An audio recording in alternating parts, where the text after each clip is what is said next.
please, are you comfortable lying down? Checking the patient comfort, right? Showing empathy. Then physical examination, asking for the patient comfort. Are you comfortable like this? Is like empathy. I would like to first inspect visual inspection. I would inspect the eyes. Louder. Inspect the eyes for color or changes. Can you open your mouth? I want to check your eyes, especially eyes are a little bit sensitive area. So I want to check your eyes. Is that okay? Or can you pull down or up your eyes so you can ask the patient to do it for you as well?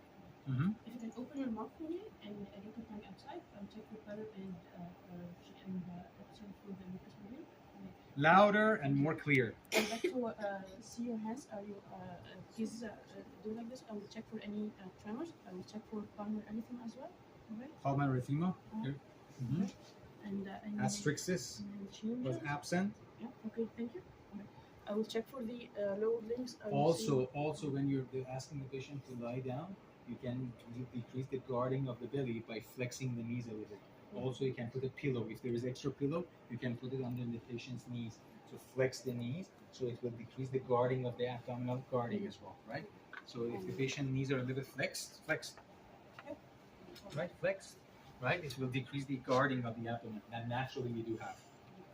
I will check for any lower limb edema and check for the pulses. Lower extremity edema, check the pulses bilaterally if you're doing that. All the time, check the pulses bilaterally. You can start with the distal pulses. If the distal pulses are fine, proximal should be fine as well if you're running out of time, if you want to save time. Now I need to check your belly. Are you okay to raise you down? Can you untie your gown? Do you need any help with that? That's a kind of empathy as well. Do you need any help untying your gown? I want to untie the gown. I want to expose the belly all the way to the chest area, all the way down to the basically inguinal area, right? Do not expose more than what you need. The patient will not let you do that, right? For the guys, especially for the guys as well, when you're doing chest examination, you really don't need to undo the bra. You tell the patient that I want to put my stethoscope under your nipple. Is that okay for you? You don't really need to undo the bras if they are wearing bra, right? You really don't. If there is breast examination, 99% it will be a monocam.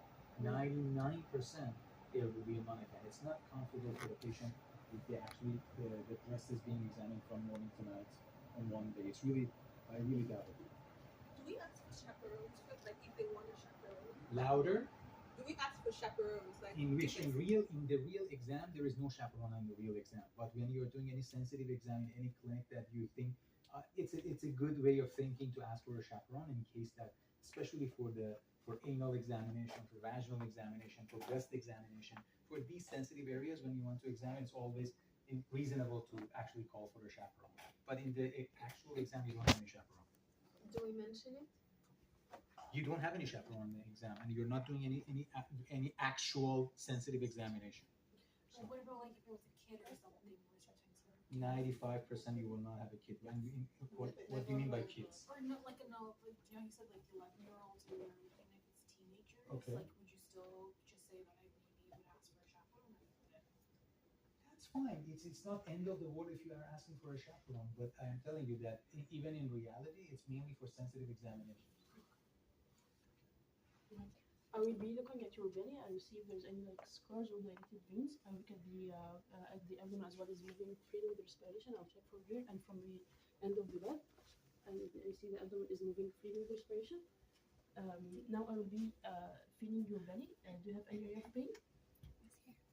Okay. So I will try to avoid from the area of pain. I will start my examination from the other parts. I will start my examination for the other part. If you feel any pain, just let me know. Can you do it classically this time?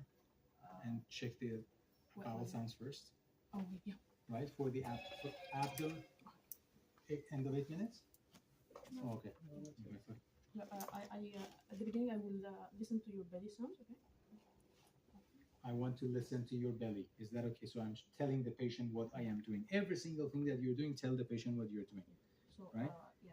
Belly sounds are normal. I'll check for the weight. Ideally, I want to check all the quadrants, but for saving time, I will only check one of them. It seems the patient vowel sounds are normal. And then I will move to